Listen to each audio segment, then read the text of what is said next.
여러분 안녕하세요. 찾아가는 새벽기도 시카고 예수사랑교회 조선영 목사입니다. 오늘도 변함없는 주님의 은혜와 평강이 저와 여러분의 삶의 종일 풍성하기를 기도합니다. 오늘 말씀은 마태복음 27장 41절부터 50절까지 말씀입니다. 제가 읽어드리죠. 그와 같이 대제사장들도 율법학자들과 장로들과 함께 조롱하면서 말하였다. 그가 남은 구원하였으나 자기는 구원하지 못하는가 보다. 그가 이스라엘 왕이시니 지금 십자가에서 내려오시라지. 그러면 우리가 그를 믿을 터인데 그가 하나님을 의지하였으니 하나님이 원하시면 이제 그를 구원하시라지. 그가 말하기를 나는 하나님의 아들이다 하였으니 말이다. 함께 십자가에 달린 강도들도 마찬가지로 예수를 욕하였다. 낮 12시부터 어둠이 온 땅을 덮어서 오후 3시까지 계속되었다. 3시쯤에 예수께서 큰 소리로 부르짖어 말씀하셨다. 엘리 엘리 라마 사박다니. 그것은 나의 하나님 어찌하여 나를 버리셨나이까 하는 뜻이다. 거기에 서 있는 사람들 가운데 몇이 이 말을 듣고서 말하였다. 이 사람이 엘리야를 부르고 있다. 그러자 그들 가운데서 한 사람이 곧 달려가서 해면을 가져다가 신포도주에 적셔서 갈대에 꿰어 그에게 마시게 하였다. 그러나 다른 사람들은 어디 엘리야가 와서 그를 구하여 주나 두고 보자 라고 말하였다. 예수께서 다시 큰 소리로 외치시고 숨을 거두셨다. 아멘. 대제사장들과 율법학자들, 서기관들이라고 하죠. 그리고 장로들도 예수님을 조롱했습니다. 남은 구원하였으니 자신을 구원할 순 없군. 지금 십자가에서 내려와봐. 그러면 믿을게. 이런 비웃음이었습니다.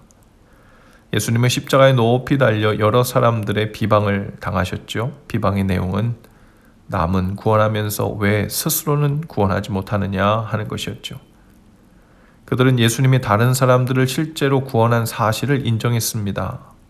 많은 사람들의 죄를 사하고 병을 고치고 죽은 자를 살리시고 귀신을 쫓아내고 이 모든 묶임과 매임에서 풀려나게 하시고 구원해 주신 그 사실을 모두 알고 있었습니다. 그런데 지금 그들에게 문제가 되고 있는 것은 그 능력 많은 예수가 왜 지금 십자가에서 내려와 자신을 구원할 수는 없느냐는 것이었죠. 그들은 예수님이 당장 십자가에서 내려오면 믿겠다고 합니다. 하지만 이들은 예수님이 십자가에서 내려오지 않으시는, 내려오실 수 없는 이유를 모르고 있었지요. 만일 예수님이 십자가에서 내려오시면 그들은 모두 영원한 죄의 심판을 피할 수 없었기 때문입니다. 정작 예수님을 조롱하고 욕을 하고 있는 그들을 위해 예수님께서 십자가에서 내려오시지 않고 있다는 사실을 알지 못했습니다. 십자가에서 내려오라는 사람들의 유혹은 구원 역사를 방해하는 사탄의 마지막 시험이었습니다. 예수님이 40일 동안 사탄에게 시험을 받을 때 받았던 것과 같죠. 사단은 내가 하나님의 아들이라면 성전에서 뛰어내려 보라고 했죠. 그래서 내가 하나님의 아들이라는 것을 어디 사람들 앞에서 다 증명해 보아라. 어디 스스로 구원해 보아라 라는 뜻이었습니다. 사단은 십자가 앞에서도 사람들의 입을 빌어 말합니다. 네가 하나님의 아들이라면 너의 십자가에서 뛰어내려 봐라. 지금 당장 너의 문제를 스스로 해결하고 자신을 구원해봐라. 너의 시급한 문제를 먼저 해결해봐라. 거창하고 거룩한 하나님의 일을 따라 산다고 누가 알아주나? 지금 당장 급한 너의 문제나 해결하는 것이 시급한 일이 아니냐? 그것이야말로 사람들이 너로 하여금 진정한 구원자라고 믿게 할 일이 아니냐라고 말합니다. 예수님은 얼마든지 십자가에서 내려와 자신을 구원하시기를 선택하실 수 있으셨습니다. 그러나 예수님은 그렇게 하지 않으셨죠. 예수님은 모든 사람을 구원하기 위해 자신의 구원을 포기하셨습니다. 그것이 하나님의 뜻을 따르고 모두를 살리는 길이라는 것을 아셨기 때문이죠. 그리고 칠흑 같은 어둠이 3시간 동안이나 십자가에 무겁게 들이우고 있었습니다. 지금 그 예수님을 따라 나의 십자가를 지고 따른다는 우리에게도 이따금 동일한 소리가 들려오지요. 십자가를 벗어던져라. 그 십자가에서 내려와 봐라. 그것으로 스스로 구원할 수 있는지를 먼저 보여라. 그러면 우리가 믿겠다. 그러면 그 길이 정말 좋은 길이구나, 복 받는 길이구나, 형통하는 길이구나, 생명 있는 길이구나 하고 믿겠다라고 말하는 소리들이 들립니다. 우리가 잘 아는 사도 바울은 참 고단한 삶을 살았어요. 풀타임보다도 더 힘에 지나는 사역을 감당하면서도 자신의 생계를 위해 돈을 벌어야 했고 몸도 약하여 병도 있었습니다. 사람들은 그가 제대로 된 정통 사도가 아니라면서 그 권위도 인정하지 않았어요. 외모를 보고도 별로 신뢰가 안 간다고 하고 말하는 것에도 능하지 못한다고 무시도 했습니다. 그의 삶 전체가 고난의 연속이었고 위험과 죽음을 코앞에 늘 달고 살았죠. 어떤 사람들은 그의 삶을 보면서 자기의 삶 하나도 변변하게 건사하지 못하면서 무슨 복음을 전하냐고, 무슨 진리를 전하냐고 했습니다. 자신의 삶에 있는 문제들이나 먼저 해결할 것이지 하며 조롱도 했어요. 십자가에서 내려오라는 말이죠. 그러나 바울은 오히려 자신의 약함을 자랑한다고 했습니다. 복음을 위해 태장을 맞고 돌로 맞고 굶주리고 난파를 당하고 강도를 당하고 하는 이 모든 일에도 불구하고 십자가에서 내려올 수 없다고 마음을 굳게 먹었죠. 바울이 스스로 이해할 수 없는 대목도 있었습니다. 마치 예수님께서 온 인류를 위한 거룩한 십자가를 지고 그 일을 감당하려는데 왜 하나님은 이렇게 묵묵부답이실까 하는 것에 대한 그 부르짖음이 있었듯이 바울도 맡은 사명을 감당하는 동안 허락된 그 모든 약함과 초라해 보이는 일들이 왜 자신의 삶에 허락되는지 이해하기 힘들었을 것입니다.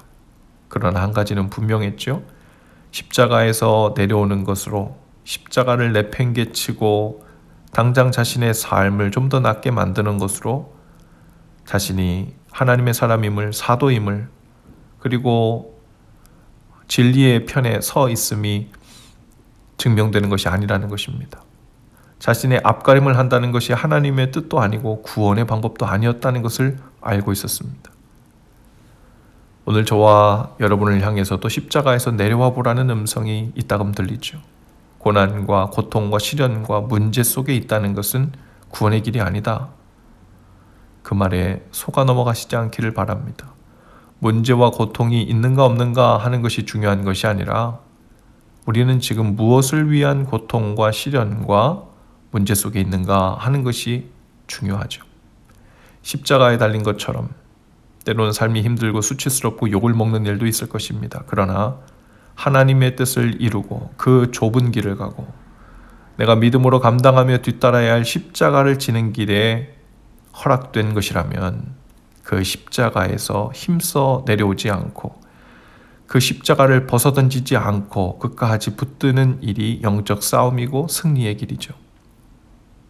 오늘 우리가 지고 있는 십자가들을 하루에도 몇 번씩 벗어던지고 싶을 때가 있을 것입니다. 내가 이 십자가만 아니면 저런 사람들에게 업심여김을 받지도 않을 텐데, 자존심이 상하지도 않을 텐데, 나를 무시하지 못하게 할 수 있을 텐데, 나를 함부로 여기지 못하도록 본때를 보여줄 수 있을 텐데, 이렇게 참고 인내하지 않고 마음 편안히 살 수 있을 텐데 하는 그런 마음이 굴뚝 같을 때가 있을 거예요. 그러나 하나님의 뜻을 향해 죽기까지 순종하신 예수님을 따라 우리도 그 십자가를 벗어던지지 않고 십자가 뒤에 비교도 할 수 없는 영광과 생명의 길을 향해 걸어가실 수 있기를 바랍니다. 앞으로도 남은 인생의 3시간 동안은 여전히 우리 삶에 어둠이 깊게 드리울 수 있습니다. 그러나 그 어둠은 곧 밝아올 영광의 빛, 영광의 새벽을 위한 어둠임을 기억하실 수 있기를 바랍니다. 곧 그 어둠이 거치고 부활의 아침빛을 보게 될 것입니다. 그 소망 중에 끝까지 주님과 함께 걸어나가시는 저와 여러분 다 되실 수 있기를 주님의 이름으로 축복합니다. 기도합시다. 주님, 오늘 주님을 따라 지고 있는 우리의 십자가를 벗어던지라는 소리들에 속이 상하지 않게 하시고 솔깃하지 않게 하시고 죽기까지 순종하신 주님을 따라 그 길을 가는 저희들 되게 하옵소서. 부활의 영광을 보고 많은 생명을 살리고 인도하는 그 사명을 붙잡고 주님처럼 또 주님과 함께 끝까지 가게 하옵소서. 예수님 이름으로 기도합니다. 아멘. 여러분 오늘도 예수 사랑으로 화이팅입니다. 내일 아침에 다시 찾아뵙죠.